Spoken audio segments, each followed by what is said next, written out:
सुबह का समय था। रेलवे स्टेशन पर रोज की तरह भीड़ थी। कोई भाग रहा था, कोई मोबाइल में डूबा था, तो कोई जिंदगी से हारा हुआ खड़ा था। उसी भीड़ में एक आदमी खड़ा था। साधारण कपड़े, ना कोई ब्रांड, न कोई दिखावा, लेकिन कुछ तो अलग था। लोग उसे देखते थे और बिना वजह रास्ता बदल लेते थे। वो ऊंची आवाज में नहीं बोलता था, पर जब वो चुप रहता था तो सामने वाला खुद ही संभल जाता था। उसका नाम आदित्य था। आज जिसे लोग देखकर हल्का महसूस नहीं करते थे, वो कभी सबसे कमजोर समझा जाता था। ऑफिस में उसकी कोई नहीं सुनता था। दोस्त उसकी बात काट देते थे।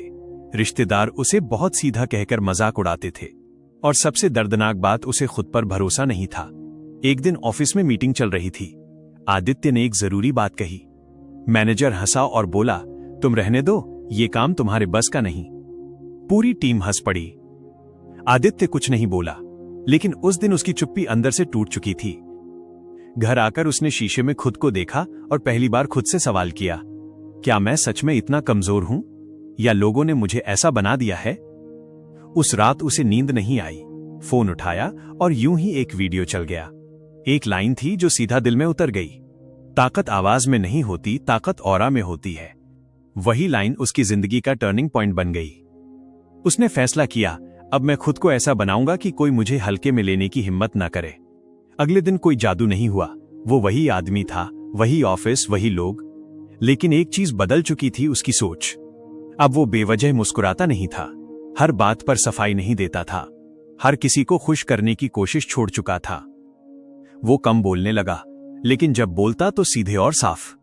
जब कोई उसे घूरता, वो नजर नहीं झुकाता था, न घूरता था, न डरता था, बस शांत रहता था। वो शांति लोगों को असहज करने लगी।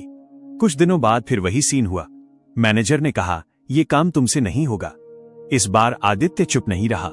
उसने शांत आवाज में कहा, अगर फेल हुआ तो जिम्मेदारी मेरी होगी, लेकिन कोशिश करने से आप मुझे नहीं रोक सकते। कमरे में सन्नाटा छा गया। उसी दिन से लोग उसकी बात काटने से पहले सोचने लगे। उसकी मौजूदगी भारी लगने लगी। वो बदला नहीं था, वो मजबूत हो चुका था। वो न चिल्लाता था, न खुद को साबित करता फिरता था। अब उसे किसी की मंजूरी की जरूरत नहीं थी।